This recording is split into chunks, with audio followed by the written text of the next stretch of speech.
अस्सलाम वालेकुम व्यूअर्स, दी सेहत चैनल आप सबको वेलकम। मैं हूं अदील मंसूर। आज हम आपसे बात करेंगे वज़न कम करने के लिए 10 सस्ती तरीन ग़िज़ाओं की जो हमारी रोज़मर्रा की ज़िंदगी का हिस्सा है। मगर मज़ीद बताने से पहले आपने हमारे चैनल को सब्सक्राइब नहीं किया, सब्सक्राइब कर लीजिए और बेल आइकन में भी क्लिक कर दीजिए। ज़्यादा वज़न या मोटापा अक्सर लोगों का मसला है जिससे दीगर बीमारियां जन्म लेती हैं। अगर आप वज़न में कमी के ख्वाहिशमंद हैं तो अपने किचन में मौजूद 10 सस्ती तरीन ग़िज़ाओं से मदद ले सकते हैं। मेडिकल और फिटनेस के एक्सपर्ट्स के मुताबिक खाने पीने की गैर मुनासिब आदत, नींद में कमी, डिप्रेशन, मुरगन ग़िज़ाओं और मीठे मशरूबात का इस्तेमाल और ज़िंदगी की गैर मुतहरिक तर्ज़ अमल की वजह से मोटापा आ जाता है, जिससे जान छुड़ाना बेहद मुश्किल काम है।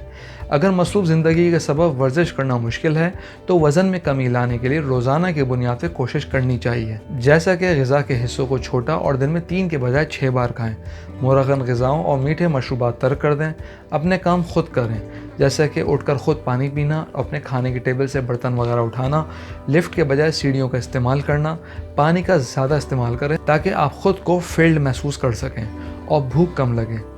इसके अलावा अपने किचन में आसान दस्तयाब ग़िज़ाओं का इस्तेमाल करें, जिसको हम आपसे डिस्कस करेंगे। नंबर 1 है पालक। ग़िज़ाइयत से भरपूर कम कैलोरीज़ वाली पालक वज़न कम करने और न्यूट्रिशन की कमी पूरा करने के लिए बेहतरीन ग़िज़ा है। विटामिन्स, मिनरल्स और फाइबर से भरपूर सब्ज़ी पालक दिन में एक वक्त के खाने के तौर पर सलाद बनाकर खाएँ या इसकी स्मूदी बनाकर पी लें। नंबर 2 है लौकी। बेशतर अफराद लौकी खाना पसंद नहीं करते, इसकी हिफायत से बहुत कम लोग वाकिफ़ हैं।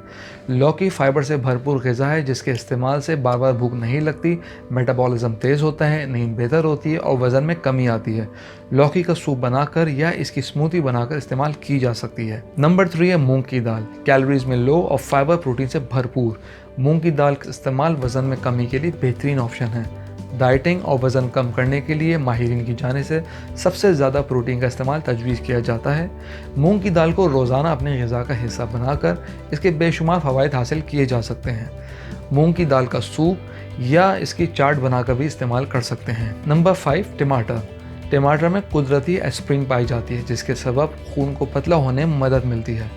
टमाटर खून बनाने में भी माविन साबित होती है, जबकि इसके इस्तेमाल से वज़न में कमी भी आती है। टमाटर का छिलका उतारकर रोज़ाना बतौर सलाद इस्तेमाल किया जा सकता है। नंबर 6 है खीरा। एक फ़रहत बख्श ग़िज़ा है।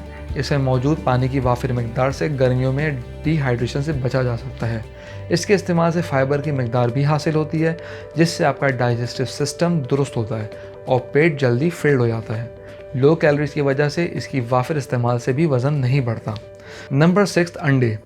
अंडे भी प्रोटीन हासिल करने का बेहतरीन ज़रिया है। अंडे की सफ़ेदी प्रोटीन से भरपूर होती है, जबकि इसकी जर्दी में कोलेस्ट्रॉल पाया जाता है जो वज़न में कमी के लिए मददगार है, लेकिन सफ़ेदी का ज़्यादा इस्तेमाल आपके लिए ज़्यादा मुनासिब है। नंबर 7 है ड्राई फ्रूट्स।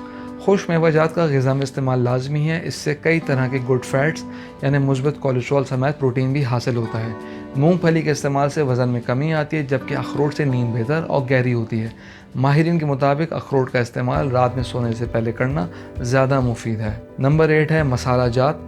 किचन में मौजूद मसाले या जिसमें हल्दी, दालचीनी, ज़ीरा, अजवाइन और काली मिर्च वज़न में कमी के साथ कैंसर का बचाव का भी सबब बनते हैं। वज़न में कमी लाने के लिए इनमें से किसी भी एक मसाले का इंतखाब करें। 1 चम्मच रात सादा पानी भिगो दें और सुबह नहाने में उस पानी का इस्तेमाल करें। नंबर 8 है अदरक। मोटापे की बनने वाली वजूहात पर काबू पाता है, इजाफी चर्बी शरीयानों में जमने से रोकता है।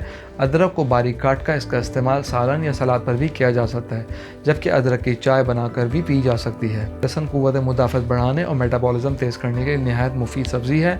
मेटाबॉलिज़्म तेज़ होने के सबब वज़न में कमी का अमल शुरू हो जाता है। लहसुन का इस्तेमाल रोज़ाना अपने ग़िज़ा में रखें। व्यूअर्स, हम उम्मीद करते हैं आपको हमारी आज की वीडियो पसंद आई होगी। अपनी राय से हमें ज़रूर आगाह कीजिए। Thank you.